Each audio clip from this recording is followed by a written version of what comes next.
that are good to know.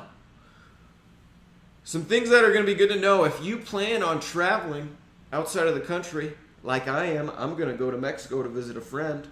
Going to get some banana hammocks. I've been working on my tan. Been going to the tanning salon for about every other day for 4 weeks now. I don't know if you can tell. It's kind of hard to tell without the light on me or in general. I've been getting darker. Like I said from that first episode, I was going to get darker. I'm starting to look like Enrique Iglesias here. And I'm hoping to go down to Mexico and maybe the ladies will think I'm Enrique. Huh? I can sing a little bit, but I can't speak Spanish. This is going to be important for folks to know about. The U.S. government urges Americans not to travel abroad after new testing requirements goes into effect. Now, I am not going to talk about, hey, you shouldn't travel abroad, but we're going to talk about the restrictions that are now in play if you are going to travel abroad, okay? So, this is important.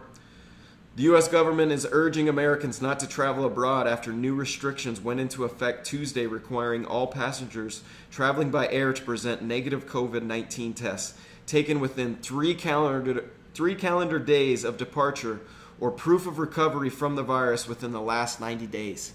Okay? So this is important for me because I think I got the virus. I think it was back in late May I got it. So if it was late May, June, July, August, September, October, I'm going to have to go get tested and prove that I am not sick. Excuse me. I'm going to have to go get that test done 3 days before I take off. So, if you are planning on traveling abroad and you don't get tested and have proof that you have been tested and have been tested negative, they're probably not going to let you fly. Let's dig into it a little more. Seriously reconsider going overseas right now. Acting Assistant Secretary of State for Consular Affairs Ian Brownlee told reporters on a call Tuesday, U.S. citizens who choose to go abroad, whether it's for holiday or a genuine emergency, everyone needs to be prepared to be potentially seriously disrupted in their trips. Sounds awesome! If you cannot easily access a COVID-19 test or if you test positive, you will end up overseas for much longer than you planned.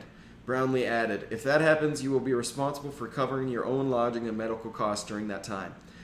I'm at the point right now where my expenses are doing pretty good, and so if I had to spend 3 extra weeks in quarantine in Mexico on the beach, I'm not going to be too upset.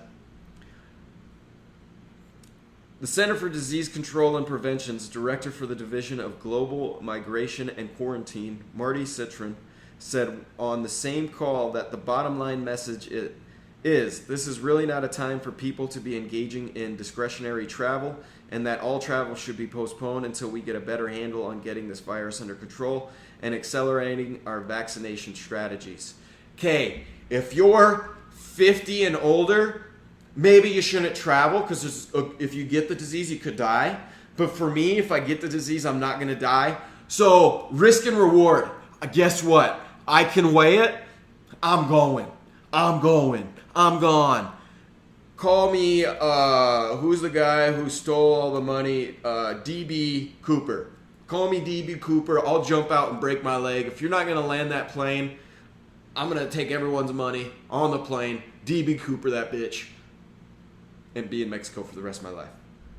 Despite the warnings, Brownlee said that the State Department is not considering issuing a global level 4 do not travel advisory and will continue to issue advisories on a country-by-country basis.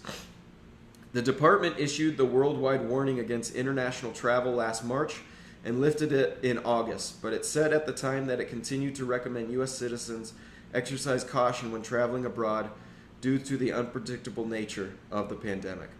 Brownlee said Tuesday the State Department is committed to helping U.S. citizens overseas who find themselves in dire situations, but that assistance is likely to be limited. So they're trying to help people avoid the dire straits in the first place by not doing anything and just staying inside. No, thank you. went into effect after this was from President Biden's executive order.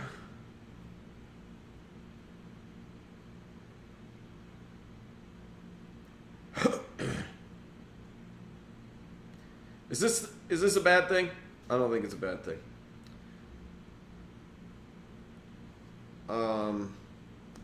I have no problem with this. Have no problem with going to get tested. Have no problem with the fact that if I get corona when I'm in Mexico, I take that risk. Right? I take that risk. Am I going to get upset with someone because I got corona? Nope.